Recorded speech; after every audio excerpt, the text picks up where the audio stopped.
Surgery కంటే hospital bill అంటేనే భయం. అదే మధ్య తరగతికి అందుబాటు ధరలో వైద్యం. Medistar hospitals.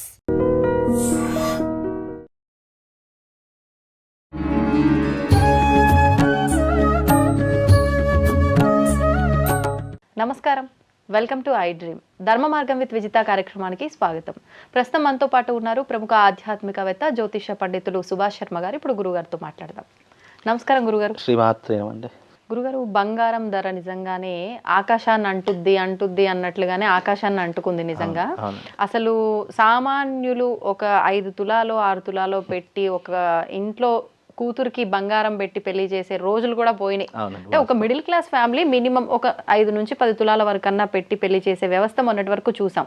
కానీ ఇప్పుడు ఆ వ్యవస్థ కూడా ఎక్కడ కనిపించట్లేదు. ఒక 1/2 తులం ఎవరన్నా పెట్టిన వాళ్ళకు తిరిగి పెట్టడానికి కొనడానికి కూడా చాలా ఇబ్బంది పడాల్సిన అవసరం ఏర్పడింది. అసలు ఇప్పుడు ఈ 2026లో ఈ బంగారం ధర తగ్గుతోంది, వెండి ధర పెరుగుతోంది అంటున్నారు. నిజంగా అంత పెరిగిన బంగారం ఒకేసారిగా తగ్గే అవకాశం ఉందా? అసలు జాతక రీత్యా, ఈ జ్యోతిష రీత్యా ఈ బంగారం యొక్క అంచనా ఎలా ఉంది, ఈ రేటు? తప్పకుండా తెలియజేస్తాను. ముందుగా వీక్షిస్తున్నటువంటి ప్రేక్షకులందరికీ శ్రీమాత్రే నమః, శ్రీ గురుభ్యో నమః. నమో దేవ్యై మహాదేవ్యై శివాయై సతతం నమః. నమ ప్రకృత్యై భద్రాయై నిహతాం ప్రణతాస్మిత. నిజంగా బంగారము అనేటటువంటి వస్తువు ఏదైతే ఉందో చాలా పెరిగిపోయింది. కనీసం మీరు అన్నట్టుగా మనము మన సనాతన సాంప్రదాయంలో, భారతదేశ ఆచారంలో ప్రతి ఒక్క శుభకార్యానికి బంగారం పెట్టడం అనేటటువంటిది ఆనవాయితీగా వస్తుంది. అంటే పుట్టినరోజు కానివ్వండి, పెళ్లి రోజు కానివ్వండి, లేదా వివాహం చేసే సందర్భాల్లో కానివ్వండి, లేదా మనకి ఏదైనా ఆనందంగా ఉన్నటువంటి సందర్భాలు, అప్పట్లో కూడా ఆనందంగా ఉన్న సందర్భాల్లో భర్తలు ఏం చేసేవారు, భార్యలకు నెక్లెస్లు తీసుకురావడము, గిఫ్ట్లు తీసుకురావడము, అంటే బంగారు వస్తువులు తీసుకురావడం, ఇలాంటివి చాలా మట్టుకు ఉండేటటువంటి విధానాలు మన సనాతన సాంప్రదాయంలో కనిపించాయి. కానీ ఎలాగైతే బంగారపు ధరలు పెరిగిపోవడం మొదలయ్యాయో ఇక అప్పటి నుండి ఇంట్లో గొడవలు మొదలైపోయాయి, సమస్యలు మొదలైపోయాయి. రెండూ కూడా ఉన్నాయి. ఎందుకంటే ఒకసారిగా బంగారం తక్కువ ఉన్నప్పుడు మనం ఏం చేస్తాము అని అంటే కనుక దాని యొక్క విలువ మనకు తెలియదు. అది విలువ పెరుగుతున్న కొద్ది ఏమవుతుంది అని అంటే కనుక తీసుకుందాము అని అనుకుంటే మన బడ్జెట్ సరిపోదు, తీసుకోవాల్సిందే అనుకుంటాము, అక్కడే అయిపోతాం. చాలా మట్టుకు ఏమనుకుంటా, అబ్బా బంగారం పెరిగిన తర్వాత అనుకుంటా, అబ్బా అప్పుడే తీసుకుంటే బాగుండేది, 1,00,000 రూపాయలు ఉన్నప్పుడు ఇప్పుడు 1,46,000 అయింది అని అనుకుంటూ ఉంటాం. మన అంచనాలు ఎలా ఉన్నాయో దాని ధరలు కూడా అలాగే పెరిగిపోతూ ఉన్నాయి. 4 నెలల్లోనే బాగా పెరిగిపోయి చాలా పెరిగి ఇప్పుడు 1,46,250 రూపాయలు ఉంది. అంటే మామూలుగా 2025లో స్టార్టింగ్ లో 65,000, 70,000, 75,000 ఉండేది. అంటే ఇయర్ ఎండింగ్ వచ్చేసరికి డబుల్ రేట్ అయిపోయింది. అంటే మళ్ళీ 26లోకి అడుగు పెట్టామనుకోండి, దాదాపుగా 2 లక్షలకు తులం అవుతుంది బంగారం. అవునా? ఆల్మోస్ట్ ఇప్పుడు మీరు 2025లో అంచనా వేసుకోండి. 2025లో 65,000, 70,000 ఉన్నటువంటి, పోనీ 80,000 వేసుకోండి, 80,000 ఉన్నటువంటి బంగారము ఈ రోజున 1,46,000 అయింది, డబుల్ అయినట్టే కదా. అంటే మనం ఆ అంచనాని, ఆ క్యాలిక్యులేషన్ కాసేపు పక్కన పెడితే అసలు జాతకం ఏం చెప్తోంది? 100% జాతక దృష్ట్యా కూడా 100% గురువు మారుపుతున్నటువంటి సమయంలో కర్కాటక రాశిలోకి అడుగుపెట్టిన మరుక్షణం బంగారపు ధరలు ఆకాశం దాటుకొని వెళ్ళిపోతాయి. దాదాపుగా 2 లక్షలకు తులం అయ్యేటటువంటి అవకాశాలు, అంటే 2 లక్షలకు ఆ లోపలే ఉంటుంది తప్ప 2 లక్షలు దాటదు. అంటే తులం బంగారపు ధర 2 లక్షల వరకు చేరుకునేటటువంటి అవకాశాలు ఇప్పుడు కనిపిస్తున్నాయి. 2025లో డబుల్ అయితే ఎలాగైతేందో ఇప్పుడు 46,000 ఉంది కదా. మళ్ళీ ఆ జూన్ జూలై వరకు చూసుకుంటే గనక 60,000 నుంచి 70,000, జూలై నుంచి మళ్ళీ డిసెంబర్ 2026 ఎండింగ్ వచ్చేసరికి దాదాపుగా 2 లక్షల వరకు చేరుకుంటుంది. అంటే ఇక్కడ ఏమవుతుంది, మనిషి సంపాదన పెరుగుతుంది, అలాగే బంగారపు ధరలు కూడా పెరిగిపోతున్నాయి. అంటే మనిషి ఒకానొక సమయంలో 80,000 అనుకుంటే అబ్బా 80,000 అనుకుంటాడు. ఇప్పుడు 1,46,000 ఉన్నదంటే అబ్బా 1,46,000 అని అనుకుంటాడు. అంటే ఎవరి అంచనా వాళ్ళకు ఉంటూ ఉంటుంది. కానీ ఎప్పుడైతే నేను 2025లో చాలా మట్టుకు ఉగాది పంచాంగ శ్రవణంలో మీరు భూమి మీద బంగారం మీద ఇన్వెస్ట్మెంట్ పెట్టండి అని చెప్పా. చాలా మంది నన్ను నమ్మి భూమి మీద బంగారం మీద ఇన్వెస్ట్మెంట్ పెట్టారు. ఈ రోజున 10 తులాలు అంటే అప్పుడులో 8 లక్షలు కొనుక్కున్న వాళ్ళు ఇప్పుడు 16 లక్షలు అయ్యింది. అంటే దాదాపుగా సంవత్సరంలో డబుల్ అయ్యింది. అంటే ఎవరైతే ల్యాండ్ కాస్ట్ కూడా ఇంత పెరగదేమో ఇప్పుడు. అయ్యో ల్యాండ్ కాస్ట్, నేను విజయవాడలో మాకు తెలిసినటువంటి ఒక క్లయింట్ అండి ఎకరం పొలం తీసుకున్నాడు. అప్పుడు ఎకరం పొలం ఎంత తీసుకున్నాడు, 65 లక్షలకు తీసుకున్నాడు. అదే ఇప్పుడు ఎకరం పొలం 2 కోట్లకు పలికింది. చూసారా? అంటే ఆ మనిషి యొక్క స్థితి ఎట్లా ఉంటుందంటే డబ్బు ఉన్నప్పుడు దాని విలువ తెలియకుండా అడ్డమైన వాటికి పెడతాడు. కానీ జ్యోతిష్యం నమ్ముకున్నవాడు, నిజంగా జాతక ఫలితాలు నమ్ముకున్నవాడు, కరెక్ట్ టైంలో దేని మీద ఇన్వెస్ట్మెంట్ పెట్టాలి అని తెలిసినటువంటి వాడు దాని మీద పెడితే ఈరోజు కోటీశ్వరుడు అయ్యాడండి. అంటే ఆ వ్యక్తి ఇప్పటికి కూడా నాకు డాక్యుమెంట్స్ పంపించాడు. గురుగారు మీరు చెప్పినటువంటి విధంగా 2025లో మీరు అన్నట్టుగా బంగారం కొనలేదు, కాకపోతే భూమి తీసుకున్నాను, ఈ రోజున దాని ధర 2 కోట్లు అయిందని చెప్పేసి ఇప్పటికీ నా దగ్గర డాక్యుమెంట్స్ ఉన్నాయి. అంటే అంటే ఏ సమయంలో ఏది సరైనటువంటి నిర్ణయం తీసుకోవాలి అని చెప్పేటటువంటిది జ్యోతిష్యం. కానీ అండి ఇప్పుడు ఇది ఆయనకు కలిసి వచ్చింది, అందరికి అలా కలిసి రావాలని ఉందంటారా? మళ్ళీ అది వ్యక్తిగతంగా కూడా చూసుకోవచ్చేమో కదా. ఇప్పుడు కలిసి రావాలి అని అంటే గనక ఆయన నాకు సలహా అడిగాడు, జాతకం చూపించుకున్నాడు, ఆయన పర్సనల్ గా నాకు చూపించాడు. ఆయనకు కుజుడు ఉచ్చస్థానంలో ఉన్నాడు. కుజుడు దేనికి కారకుడు? భూమి కారకుడు. నాయన నువ్వు కుజుడు నీకు ఉచ్చస్థానంలో ఉన్నాడు కాబట్టి నువ్వు భూమి మీద ఇన్వెస్ట్మెంట్ పెట్టు నాయన అని చెప్పా. మరొకరికి రవి ఉచ్చస్థానంలో ఉన్నాడు. రవి ఉచ్చస్థానంలో ఉండడం వల్ల ఏమవుతుందంటే నువ్వు గవర్నమెంట్ రంగంతో గనక నువ్వు లావాదేవీలు చేసినా లేదా ఫైనాన్స్ రంగంలో నువ్వు లావాదేవీలు చేసినా నీకు కలిసి వస్తుంది అని చెప్తావు. అంటే వాడి యొక్క జాతక ప్రకారం దేని మీద ఇన్వెస్ట్మెంట్ పెట్టాలి అనేటటువంటిది. చంద్రుడు చాలా మందికి ఉచ్చస్థానంలో ఉండదు. చంద్రుడు ఉచ్చస్థానంలో ఉంటే వైద్య వృత్తికి నువ్వు ఇన్వెస్ట్మెంట్ పెట్టు, హాస్పిటల్స్ లాంటివి పెట్టండి, లేదు అని అంటే మెడికల్ ఏజెన్సీ లాంటివి కానీ మెడికల్స్ లాంటి ఇట్లాంటి. అంటే మనిషి యొక్క జాతక స్థితిని బట్టి మనం ఒక్కొక్క సలహా ఇస్తున్నాం. అందరికీ భూమి మీద పెడితేనే ఇన్కమ్ అనేటువంటి రాదు. కొంతమంది పెడతారు, పెట్టిన దానికి ఇంకా లాస్ అవుతారు, లేదా అక్కడికక్కడికే ఉంటారు తప్ప పెరగదు తరగదు. పెట్టినదైతే ఎటు పోదు, పెరగదు తరగదు, అలాగే ఉంటుంది. కాబట్టి దానికి మనము జాతకరీత్యా ఏంటి అంటే ఈ సంవత్సరము మాత్రము మనం అనుకున్నటువంటి విధంగా మనకు 2026 నాటికి ఆ బంగారపు ధరలు మాత్రం ఆకాశాన్ని దాటి వెళ్ళిపోతాయి. ఎవరైనా ఇన్వెస్ట్మెంట్ పెట్టాలి, నా దగ్గర డబ్బులు ఉన్నాయి అని అనుకుంటే బంగారం మీద ఇన్వెస్ట్మెంట్ పెట్టండి. మీకు 2026 డిసెంబర్ వరకు అది డబుల్ త్రిబుల్ అయ్యేటటువంటి అవకాశాలు ఉంటాయి. ఎందుకంటే ఆల్రెడీ ఆర్థిక వ్యవస్థ అంతా పెరిగిపోతుంది, స్టాక్ మార్కెట్ అంతా పెరిగిపోతుంది. ఈ మధ్య కాలంలో చాలా మంది ట్రేడింగ్ యాప్స్ అని చెప్పేసి, స్టాక్ మార్కెట్స్ అని చెప్పేసి, జార్ యాప్ అని చెప్పేసి ఈ రకమైనటువంటి యాప్స్ వచ్చేసరికి ప్రజలందరూ ఏం చేస్తున్నారంటే ఇన్వెస్ట్మెంట్ పెట్టడం వల్ల ఆల్మోస్ట్ స్టాక్ మార్కెట్ విపరీతంగా పెరిగిపోతుంది. అలా పెరిగిపోయేటటువంటి తరహాలోనే ఈ సంవత్సరం అంచనా ప్రకారము తప్పకుండా బంగారపు ధరలు ఆకాశానికి అంటుతాయి. ఈ సంవత్సరము భూమి మీద పెట్టేదానికంటే బంగారం మీద పెట్టుబడి పెట్టండి, 100% సక్సెస్ అవుతుందండి. వెండి పరిస్థితి ఎలా ఉంటుంది? బంగారము 10,000 పెరిగితే వెండి 1,000 రూపాయలైనా పెరుగుతుంది. ఒకటి పెరిగి ఒకటి తగ్గి అనేటటువంటిది ఉండదు. ఇప్పుడు ఇప్పుడు వెండి కూడా మనము 2025 క్యాలిక్యులేషన్ ఇప్పుడు క్యాలిక్యులేషన్ పెరిగిందే తప్ప ఎక్కడ కూడా తరగలేదు. కాబట్టి వెండి కూడా 100% పెరుగుతుందే తప్ప తరగదు.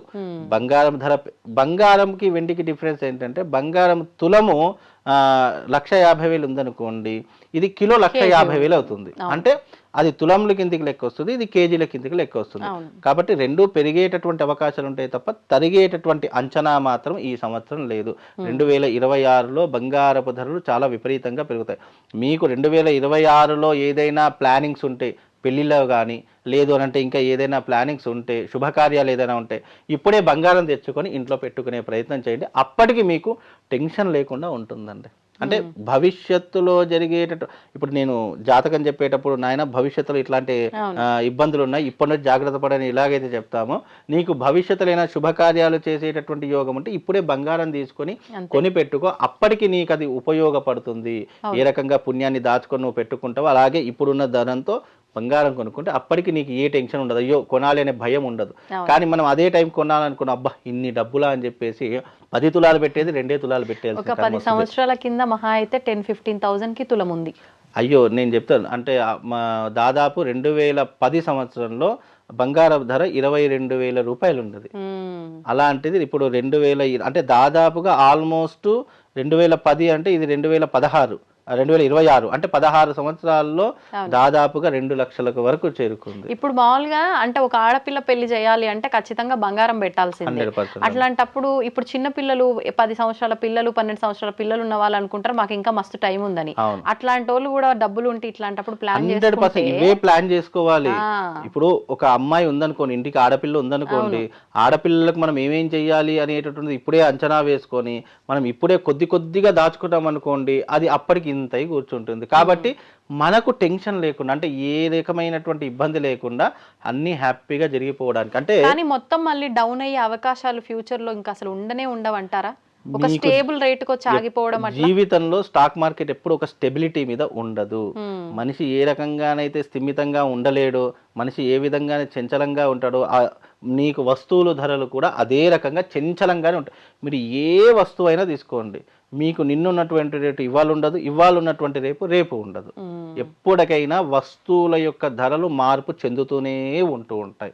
అది ఏ వస్తువు అయినా తీసుకోండి. అంటే ఇప్పుడు ఇది బంగారం నిల్వలు తక్కువ ఉండటం వల్ల రేటు పెరుగుతుందా, కొనే వాళ్ళు ఎక్కువ ఉండటం వల్ల రేటు పెరుగుతుందా, ఏమైనా చెప్పచ్చండి? 100% కొనే వాళ్ళ సంఖ్య ఇక్కడ తగ్గిపోయేసరికి వస్తువు ధరలు పెరిగిపోతాయి. ఇంకోటి ఏంటంటే అందరూ కూడా బ్లాక్ మనీని పెట్టుకుంటారు, ఎవరు బ్యాంకులో వేసుకోవట్లేదు.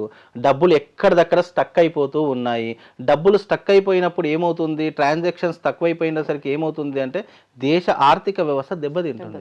ఎప్పుడూ కూడా డిజిటల్ మార్కెటింగ్ అనేటటువంటిది, డిజిటల్ మార్కెటింగ్తో పాటు ఈ లావాదేవీల మార్కెటింగ్ అనేటటువంటిది ఎప్పటికప్పుడు ఒక క్రమ పద్ధతితో జరిగిందనుకోండి, మీకు బంగారపు ధరలు ఒక స్టెబిలిటీకి వస్తాయి.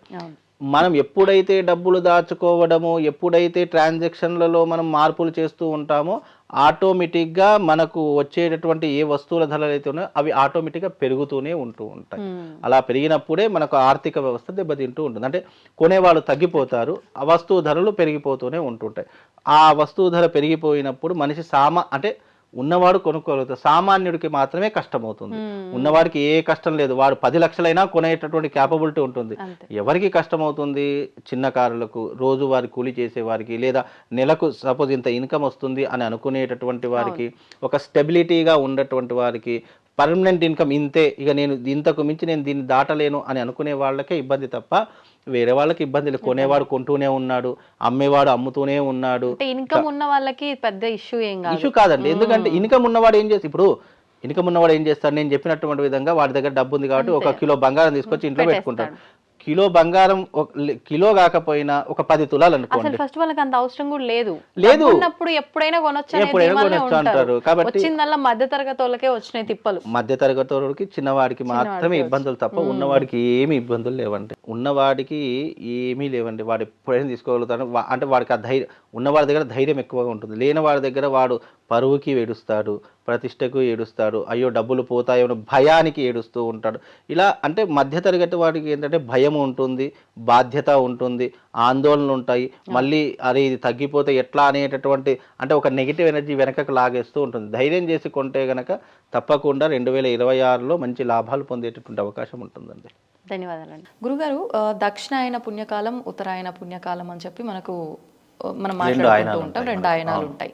అయితే విశేషంగా కొంతమంది నమ్ముతున్నది ఏంటి అని అంటే, ఈ దక్షిణాయన పుణ్యకాలంలో మరణించిన వారు పుణ్యలోకాలకి వెళ్ళలేరు, వాళ్ళ ఆత్మలు వెళ్ళలేవు. ఉత్తరాయణంలో మరణించిన వారు పుణ్యలోకాలకి వెళ్ళిపోతారు అని చెప్పి, దీనికి ఉదాహరణగా భీష్ముడు కూడా అలా ఉత్తరాయణంలో మరణించారు కాబట్టి అని చెప్పి ఒకటి ఉదాహరణగా కూడా తీసుకుంటారు. ఇది ఎంతవరకు వాస్తవం?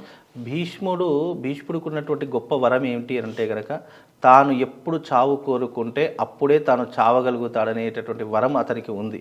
కాబట్టి ఉత్తరాయణ పుణ్యకాలంలోనే మరణించాలి, ఉత్తరాయణ పుణ్యకాలంలో మరణిస్తే నాకు ముక్తి కలుగుతుంది, మళ్ళీ మానవ జన్మ అనేటటువంటిది ఉండదు అనేటటువంటి క్రమంలో సూర్యుడు ఎప్పుడైతే మకర రాశిలోకి ప్రవేశించడం జరుగుతుందో అది ఉత్తరాయణ పుణ్యకాలంలోకి అడుగుపెట్టడం జరుగుతుంది. కాబట్టి ఉత్తరాయణ పుణ్యకాలంలోనే నేను మరణించాలి అనేటటువంటి ఒక దానితో, అందుకే భీష్మ పితామహుడి యొక్క శరీరం కూడా భూమికి తాకలేదు, ఎందుకంటే భూమి భరించలేదు.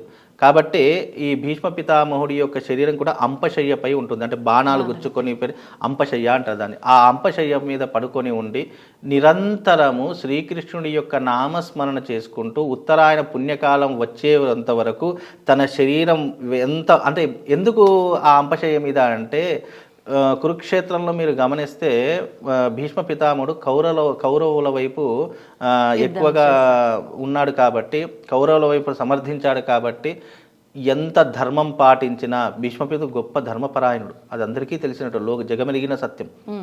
కానీ ఎంత ధర్మపరాయణుడైనా అసత్యం వైపు నిలబడితే ఎప్పటికో ఒకప్పుడు నేలవాలక తప్పదు. కాబట్టి భీష్మపితుడు గొప్ప మహాత్ముడు అని చెప్పుకోవచ్చు, గొప్ప జ్ఞానవంతుడు అని చెప్పుకోవచ్చు. అతనికి భూత భవిష్యత్ వర్తమానాదులు ముందుగానే తెలిసేటటువంటి గొప్ప జ్ఞానం కలిగినటువంటి వ్యక్తి కూడా తెలుసుకోవచ్చు. కానీ కౌరవుల వైపు నిలబడడం ఒక కారణము చేత ఆ యొక్క భీష్మ పితామహుడు నేల కొరగడం జరిగింది. కాబట్టి నేల కొరిగేటటువంటి క్రమంలో కూడా భీష్మ పితామహుడు ఎంత గొప్పవాడు, ఎంత ఉన్నతమైనటువంటి వాడు అని తెలియజేయడానికి కూడా శ్రీకృష్ణుడు ఆ తర్వాత అర్జునుడు ఇద్దరూ కూడా కలిసి భీష్మ పితామహుడి దగ్గరికి వెళ్ళి ఎందుకు ఈ రకంగా నీకు జరిగింది అంటే, నేను ఎప్పుడైతే మరణం కోరుకుంటానో అప్పుడే నా మరణాన్ని నేను స్వీకరించగలుగుతానని చెప్పేసి కృష్ణుడికి చెప్పేసరికి కృష్ణుడు అర్జునుడు ఇద్దరు కూడా భీష్మ పితామహుడి దగ్గర ఎన్నో రకాలైన ధర్మ సందేహాలను అడిగి కూడా తెలుసుకున్నటువంటి వ్యవహారాదులు కూడా మనకు కురుక్షేత్రంలోను శ్రీమద్ భాగవతంలో కూడా చెప్పడం జరుగుతూ ఉంటుంది. అందులోనూ ఈ యొక్క పుణ్యకాలం అంటే ఉత్తరాయణ పుణ్యకాలంలో మరణించడం వల్ల వైకుంఠ ప్రాప్తి కలుగుతుంది, విష్ణులోక ప్రాప్తి కలుగుతుంది అనేటటువంటి ఒక విశ్వాసము ప్రతి ఒక్కరికి ఉంటుంది. అందుకే భీష్మ పితామహుడు అనేటటువంటి వాడు ఉత్తరాయణ పుణ్యకాలం. అందుకే ఈ ఉత్తరాయణ పుణ్యకాలం వచ్చేంత వరకు భీష్మ పితామహుడు ఎప్పుడు కూడా అంపశయ మీద పడుకునేటప్పుడు విష్ణు సహస్రనామ పారాయణం చేసుకుంటూ తన యొక్క శరీరాన్ని, తన యొక్క ప్రాణాన్ని త్యాగం చేస్తూ ఉంటాడు. అందుకే ఉత్తరాయణ పుణ్యకాలంలో విశేషంగా ధనుమాసం ప్రారంభమవుతుంది, అందరికీ తెలిసిన విషయమే. కాబట్టి ఈ మాసంలో అంతా కూడా కృష్ణుడి యొక్క ఆరాధన, శ్రీమన్నారాయణుడి యొక్క ఆరాధన, వైష్ణవ సాంప్రదాయంలో జరిగేటటువంటి అనేక క్రతువులు కూడా ఈ యొక్క సందర్భంలోనే జరుగుతాయి. ఈ సందర్భంలో తిరుప్పవై కూడా జరుగుతూ ఉంటుంది. ఎందుకంటే ఈ మాసంలో శ్రీరంగస్వామి వారు గోదాదేవిని కళ్యాణమాడి తన యొక్క తిరుప్పవై యొక్క ప్రచారాన్ని కొనసాగించేటటువంటి రోజు కూడా ఈ ధనుర్మాసంలోనే ప్రారంభమవుతుంది. కాబట్టి అందుకే ఈ యొక్క మాసానికి అంత ప్రత్యేకత. ఈ మాసంలో అంటే ఈ యొక్క 6 మాసాలలో ఎవ్వరూ మరణించినా కూడా వైకుంఠ ప్రాప్తి కలుగుతుంది. అందుకే వైకుంఠ ప్రాప్తి కొరకు చాలామంది ఉత్తరాయణ పుణ్యకాలంలో మరణిస్తే బాగుంటుంది, వైకుంఠ ప్రాప్తి కలుగుతుంది అనేటటువంటి అంశం వెనక ఉన్నటువంటి ఆంతర్యమే ఈ యొక్క ఉత్తరాయణ పుణ్యకాలము. అందుకే ఈ ఉత్తరాయణ పుణ్యకాలంలో ఎందుకు జప తప హోమాలకు ఎందుకు ప్రాధాన్యత అంటే ఈ కాలంలో చేసే ప్రతి ఒక్కదానికి 1,000,000 రెట్ల పుణ్యం కలుగుతుంది. అందుకే ఉత్తరాయణ పుణ్యకాలం పరమ పవిత్రమైనటువంటిది. జరిగేటటువంటి 6 మాసాలు, మళ్ళీ ఆషాఢ మాసం వచ్చిందంటే దక్షిణాయన కాలం ప్రారంభమవుతుంది. కాబట్టి ఈ 6 మాసాల్లో చేసుకునేటటువంటి విశేషమైనటువంటి క్రతువులన్నీ కూడా సాక్షాత్తు విష్ణుమూర్తికి అంకితం చేయబడినటువంటి. అంటే ఇంకా ఈ కాలంలో మరణించిన వారు మోక్షం పొందుతారు, మరొక జన్మ లేదనుకోవచ్చా? వాళ్ళ కర్మ. అప్పుడు భీష్మ పితామహుడికి మానవుడికి ముడి పెట్టకూడదు కదండి. మోక్షం పొందుతారు అని అంటే మీన్స్ ఎవరి కర్మ ఫలితాన్ని బట్టి వారు మోక్షాన్ని పొందుతూ ఉంటారు.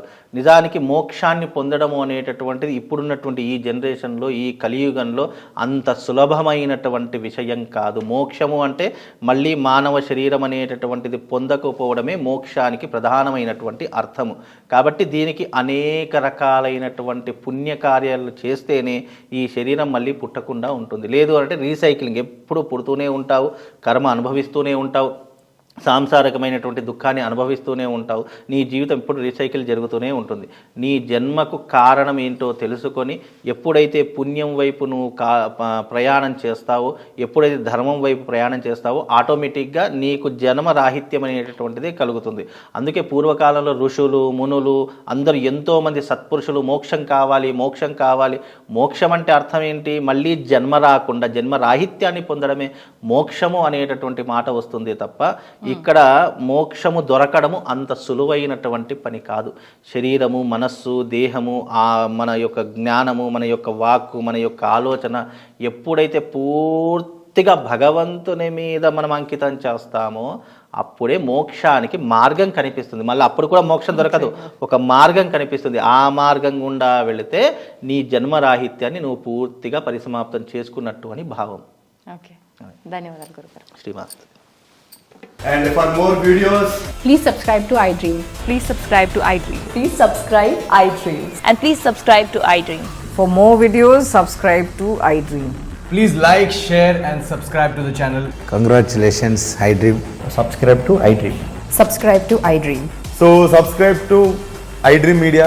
iDream ki iDream team andarki huge congratulations. Please subscribe iDream Media. Please subscribe to iDream. Subscribe iDream. Please subscribe to iDream.